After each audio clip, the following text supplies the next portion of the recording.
first I worked in rural development, then I had a startup which failed. So in a way, I never really made that kind of steady money, which allowed me to, even as I've built myself now, and even as I think about my future, it allows me to take a lot more risks. Actually, when you're in your early mid 20s, take those risks, go for the jobs that don't pay enough, go freelance for a month, take a few months as gap months, just because it changes your relationship with money, right? And that will help you take the big leaps of faith.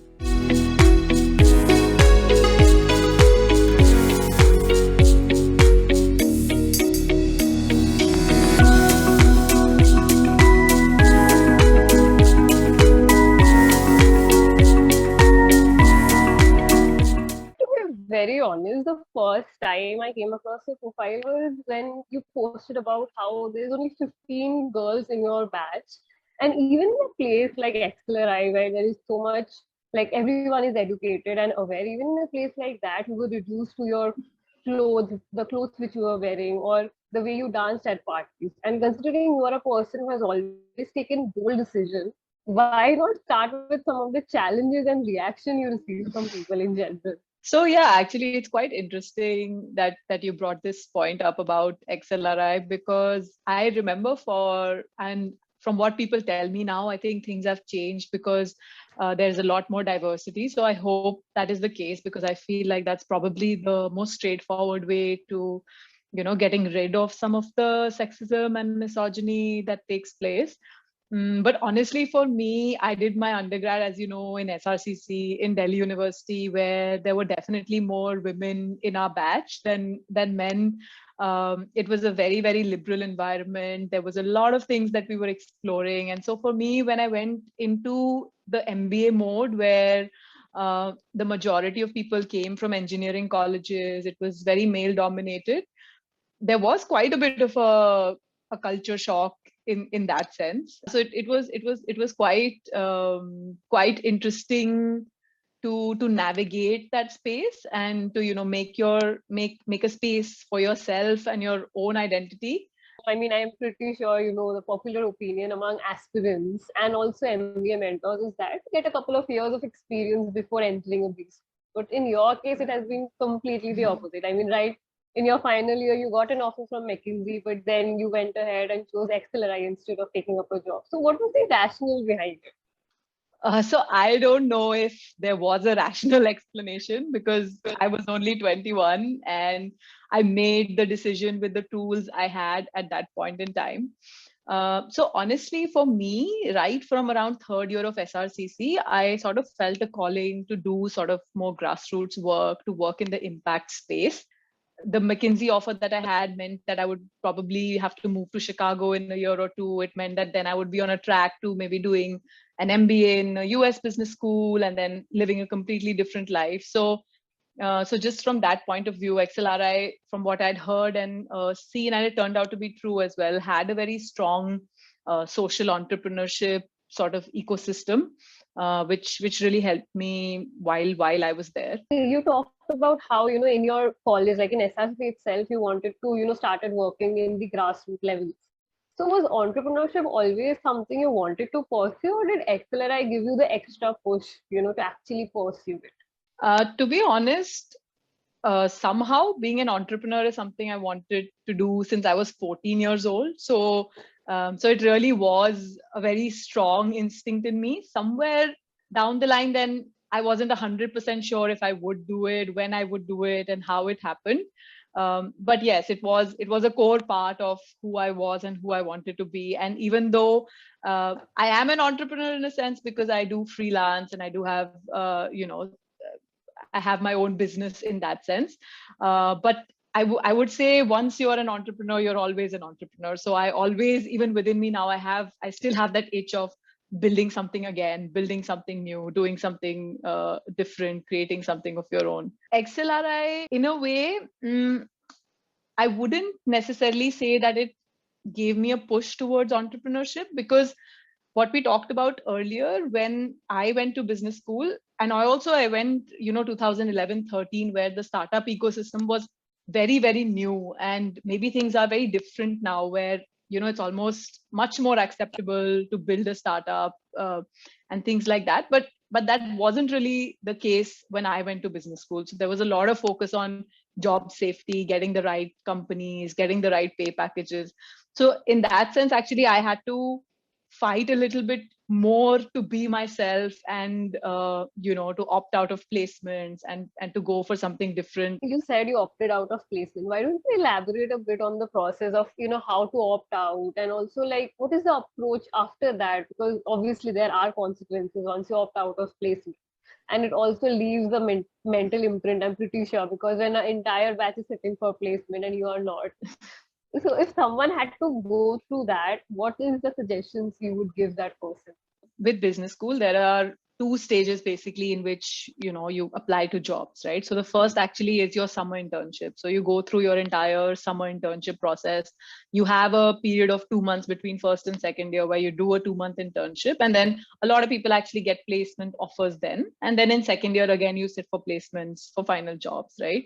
So for me, the first point that I opted out, which was actually the scary point, was the summer internship process, where I decided that I don't want to sit for summer interviews, and I went and worked on a very grassroots project with Pratham in Bihar on middle school education, and I think that was the point where I had to take that big decision. But for me, honestly, at that time, it just came from that really strong desire of like, I don't want to do this. So I would sit in the corporate PPTs where all these people dressed in like fancy suits, and they would have the same presentation and company after company, and I felt like it's the same thing again and again and again. And I was very young as well, right? So I was only 21, and I felt like this is the time to take some risk. This is the time to do things that make you feel a little bit more deeply, rather than already conform into this mold that corporate India wants you to be in.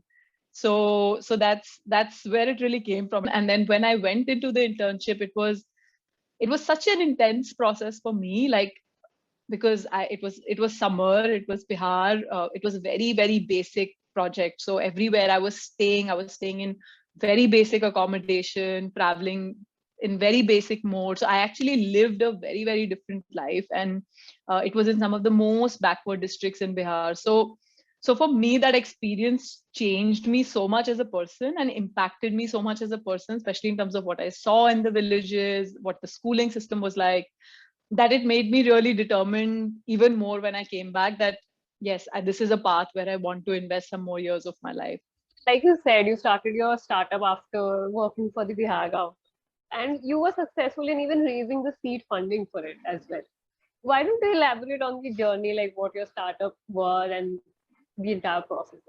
So actually, the idea for the startup also came very organically from the fact that I was working in the development space. So after the World Bank, the next job that I had was working with blue and gray collar workers and helping them in building skills and getting access to jobs.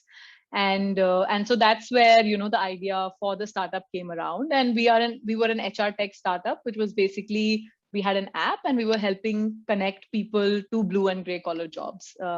And the way we did it was through crowdsourcing. Speaking more generally about being a startup founder, now when I'm a freelancer, a lot of times people ask me like, how are you okay with being a freelancer and not having a comfortable salary and not having a straight, path? And for me, I always feel like telling them that this is the easiest thing I've done, because I did it right after being a startup founder. And being a startup founder is so incredibly difficult and so incredibly challenging, and it takes so much out of you, and it shows you really in very deep ways who you are. Right after your startup not working out, you said that you did have like, it did take a toll on you. So how did you build back and, like where you are right now? Honestly, for me, when my startup wrapped up, it was also time, when my personal life was in a pretty bad situation. In a way, I was completely burnt out, as a human being, because building a business from scratch, dealing with that stress, especially if you're a funded company, you have goals that you need to achieve, and dealing with that pressure day after day after day. can really, really take a toll on who you are. So I was completely burnt out, and I was absolutely at rock bottom when I came to Goa. So I sort of, it was 4 years ago, and I came for a vacation, but I didn't have an end date in mind. And then I stayed, and then obviously because my startup had just finished, I had literally no money in the bank. When I came, I had 45,000 rupees. So that was all there was, and then I had to figure out how to survive. So I started taking up some writing gigs, some marketing gigs, whatever I could get at that time, because remote work wasn't very predominant. And then slowly I was able to like rebuild myself and my life. But I will say this, that when everything that you think about yourself, everything that you expect from yourself, when everything falls apart, you have the opportunity to actually rebuild yourself from scratch, right? And that means that you can rebuild yourself in a completely different way. MBA is a thing, which gives you financial stability. That's how people look at it. And Yeah. your story was completely different. So how did it affect you and the people around you? Because obviously we all have expectations from ourselves and from Yeah. others, right? The first thing here I want to say is, once again, to acknowledge my privilege, right? Because the fact that my parents are not financially dependent on me, for me, was a big thing. It allowed me to take a risk like a startup. It allowed me to, stay in Goa and start from scratch. Financially, the only person I had to support was myself in a very real way. So that was the first thing. But having said that, yes, people always have expectations. Family has expectations, friends have expectations, society has expectations, and more than that, you have expectations from yourself as well, right? Because not just because you've done an MBA, but because you have an idea of who you are, and then you're 28, and it's been 5 years since you've done your MBA, and you're broke. So it's sort of a tricky place to be in. But again, looking back, um, from that, now that I have built again myself financially as well from scratch to a comfortable place, I'll say that in that also there is a gift, because now I see so many of my batchmates or my friends from, whether it's college, whether it's business school, who aren't 100% satisfied in their jobs, who feel like they're hitting a dead end, who are going through day after day, feeling like they're not 100% satisfied, that their true passion lies maybe somewhere else, but they don't even know what it is. And a lot of times, the reason they don't want to take a step away from their comfort zone is because of this, because they've become so conditioned and so used to that idea of a steady paycheck, of EMIs that are going every month, of and that lifestyle that has been built around getting that steady money every month. So because for me, because first I worked in rural development, then I had a startup which failed, so in a way I never really made that kind of steady money, which allowed me to, even as I've built myself now, and even as I think about my future, it allows me to take a lot more risks, because I look at money very differently, which is more from the perspective of an entrepreneur who's used to winning big and losing big, right? Versus the perspective of a salaried person who is very used to getting that fixed income every day and very attached to that fixed income. So again, if younger people are watching this, I would say, actually, when you're in your early mid 20s, take those risks, go for the jobs that don't pay enough, go freelance for a month, take a few months as gap months, just because it changes your relationship with money, right? And that will help you take the big leaps of faith. Is there anything you want to say to the community? Because the community here is mainly MBA aspirants and MBA students. So I think the one thing that I would say is that, as you've probably seen from the conversation, I'm a classic example of the fact that MBA does not solve all your life's problems. Um, Having said that, I do feel very, very grateful to my degree, because I feel like it's that cushion and it's that brand that has helped me, take many more risks after. Because when I present myself to people, when I think about what I want to do in my mind, I always do have this, you can call it a tag or you can call it whatever, but I know that people will already perceive me as somebody who's smart and who's as somebody who's substantial because of the brand name I carry. So on the one side, I'm very grateful to that. But having said that, I would say that it's not a guarantee of anything in your life, how your life will shape up to be. And there are so many more experiences and opportunities and wonderful ways of looking at the world that are also open to you. So yeah, so I mean, give it your best shot, and if it works out, it really is wonderful. But if it doesn't, then rock bottom is the place to build yourself up from.